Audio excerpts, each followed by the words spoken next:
bienvenue à tous, j'espère que vous allez bien. On se retrouve aujourd'hui pour une nouvelle vidéo autour des fraises. On va implanter une nouvelle fraiserie, on va implanter des framboisiers et des groseilliers.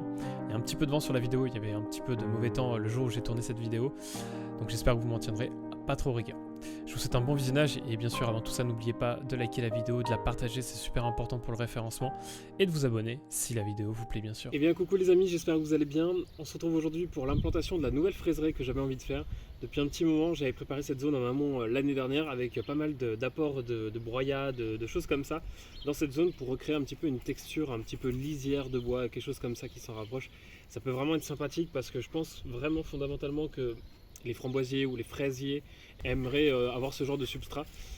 C'est des plantes, les framboisiers qui poussent en lisière de forêt habituellement, lierre naturel, hein, parce que c'est vrai que chez nous en France, enfin en tout cas là où j'habite, j'en vois pas souvent, même d'ailleurs j'en ai jamais vu.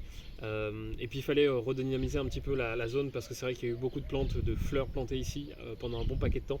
On voit même encore des restes de jonquilles juste ici. Et principalement plein d'autres choses en fait finalement qui vont continuer à repousser hein, parce que les oignons, les enlever tous dans la terre c'est compliqué. Mais voilà, alors du coup j'ai pas mal de fraises à planter, je vais vous montrer ça et on va faire ça ensemble. Et avant toute chose, petite précision, il est important de nettoyer la zone où je vais implanter du coup mes fraisiers, mes framboisiers. Également, les framboisiers ça pousse du coup en montagne, vous pourrez en croiser à l'état naturel en montagne, souvent près de lisières de bois ou alors sous des sous-bois.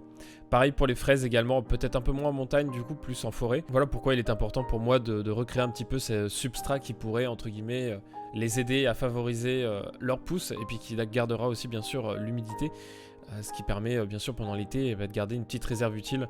Là le sol il est gorgé d'eau et j'espère que ça continuera le plus possible pendant l'été parce que c'est vrai que quand on a de grosses chaleurs ça devient compliqué de gérer l'humidité et l'eau dans le sol si on n'a pas un puits, si on n'a pas de réserve d'eau. C'est vrai que c'est quelque chose qu'il faut mettre en place dès le printemps, voire même pendant l'hiver si possible.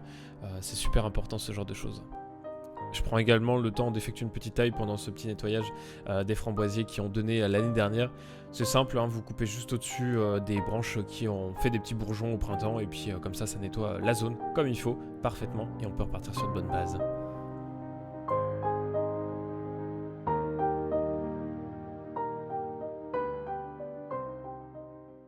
Bon et bien comme vous avez pu le voir, ça y est, j'ai nettoyé un petit peu toute la zone. Il est temps pour moi de planter les fraises. On va implanter ça tout simplement ici. J'ai 2 pieds de framboisier, 3, 4, 5 pieds de framboisier à planter. Et je crois que je ne vais pas pouvoir parce qu'il va pleuvoir. Elle est clairement pas facile cette vidéo à tourner. Avec le temps qu'il fait en ce moment, bon en même temps c'est pas plus mal. Hein. On va pouvoir planter les fraises. Donc, je vous les ai pas encore montrées. J'ai ces variétés là, les fraisiers Annabelle. J'ai cette variété là aussi, donc les fraisiers non remontants cyclorette.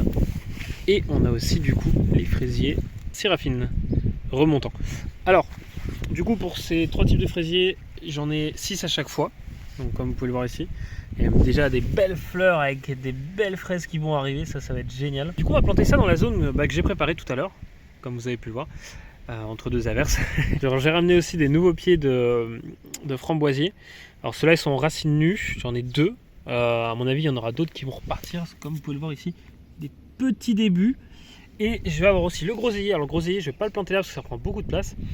Mais j'ai aussi un deuxième, enfin troisième du coup, pied de framboisier. Mais celle-ci ça va être des grosses framboises jaunes ou oranges. Je ne sais pas exactement, on verra bien. Petite particularité, là où je vais planter donc mes framboisiers, là où il y en a déjà en place, c'est des framboises qu'on avait récupérées il y a un petit moment déjà de ça. Et là elles sont en pleine pousse, on a même des fleurs qui arrivent. Ça c'est génial. J'ai aussi, alors pour les plus connaisseurs, vous allez les reconnaître, ce sont des pommes de terre.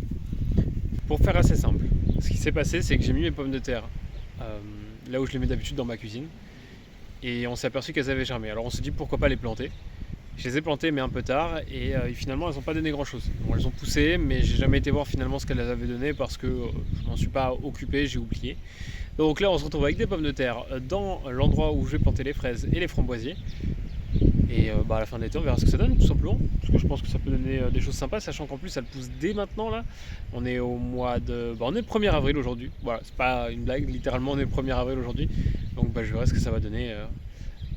puis ça peut être sympa de récolter des petites pommes de terre quoi. Bon, autre chose à spécifier, ça gèle, donc si on se tape une gelée tardive, il se peut que cette histoire de pommes de terre ne fonctionne pas. Je vous tiendrai au courant, puis on verra ce que ça donne. Et on est parti pour cette plantation de ces petits fraisiers.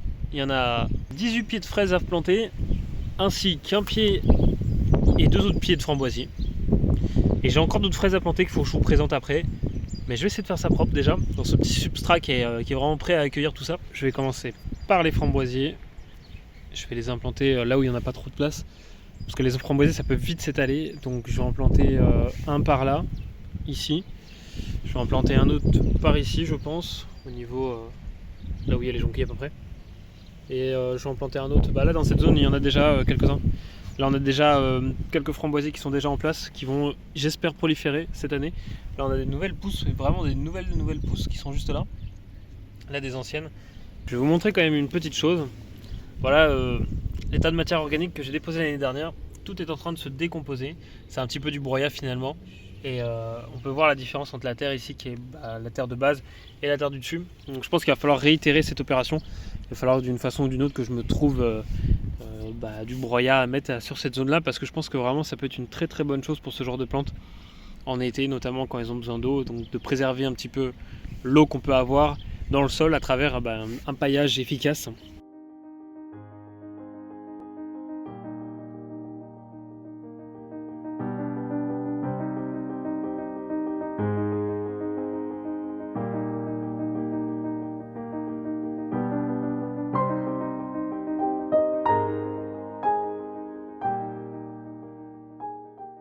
J'enlève toujours une partie un petit peu du fond des racines pour pas en fait qu'elles soient complètement enroulées au fond du pot. C'est ce qui se passe en général quand elles sont trop longtemps dans un pot. Donc j'essaye toujours de les mettre un peu plus à nu et de les libérer de façon à qu'on évite de casser aussi trop les racines non plus. Et de libérer un peu les racines pour qu'elles puissent repartir un petit peu à leur aise et qu'elles ne soient pas confinées dans un espèce de pot qui restera en.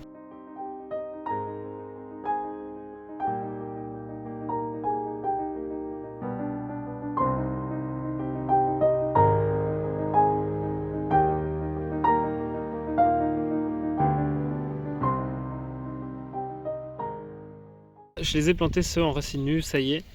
Donc lui et lui. Alors j'ai essayé de faire en sorte de garder cette petite pousse là. Parce qu'en fin de compte c'est les racines, il y en a plusieurs. Il y en a une autre ici. C'est les racines de celui-ci. Donc j'ai essayé de garder les racines les plus proches du sol en couvrant avec le couvert de sol qui est déjà présent.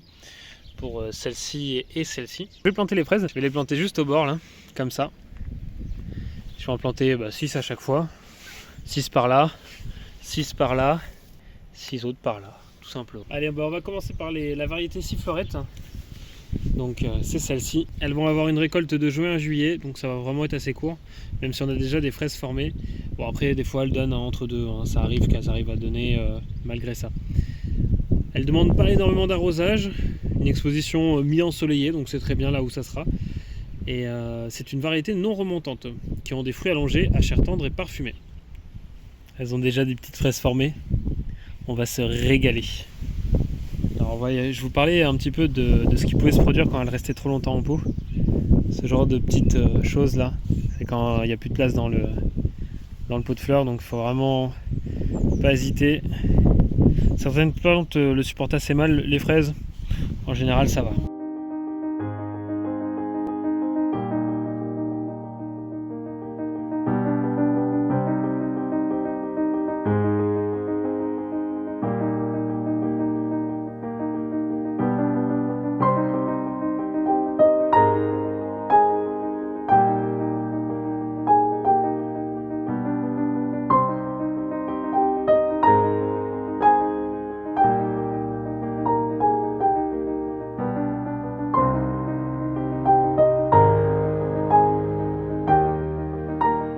Savoir avec les fraises aussi, c'est que ça peut vraiment vite se démultiplier et nous apporter des très grosses récoltes très rapidement.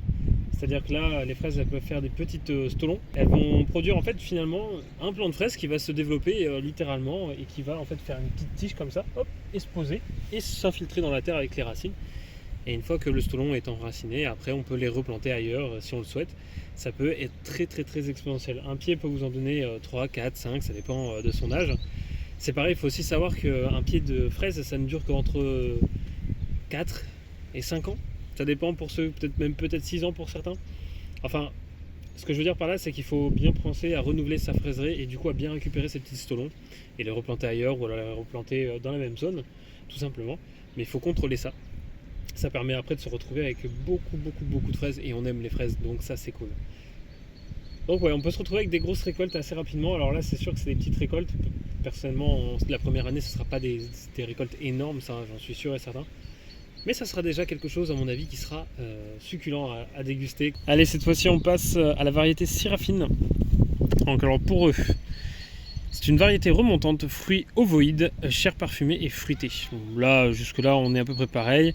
Ça donne par contre du premier... ça donne de juin jusqu'aux premières gelées. Donc par exemple, les gelées qu'on a eues, c'était en décembre cette année. Bon, c'est sûr que ça s'est rafraîchi un peu entre les deux. Mais si on en a jusqu'en décembre, ça peut être super cool. Ça peut être super cool. Bon bah allez, même opération. Et j'y retourne. Allez, puis on s'attaque là aux fraisiers Annabelle. Donc ceux-là, ils vont donner de juin aussi jusqu'au gelé. Pareil, de la même façon.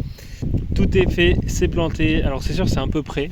Quoique je pense que finalement, ça va encore.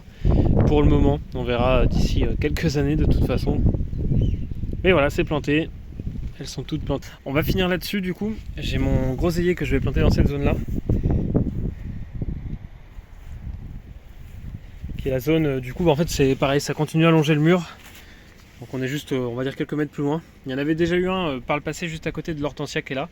Bon, et bien on va pouvoir s'arrêter là pour cette vidéo.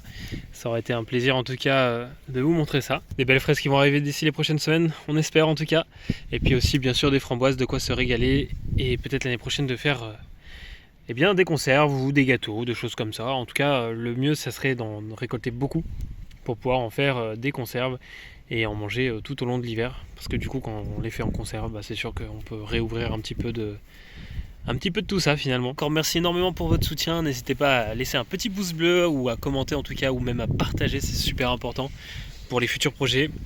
Et puis voilà, on se dit à la prochaine, tous les dimanches à partir de 18 h. Merci encore.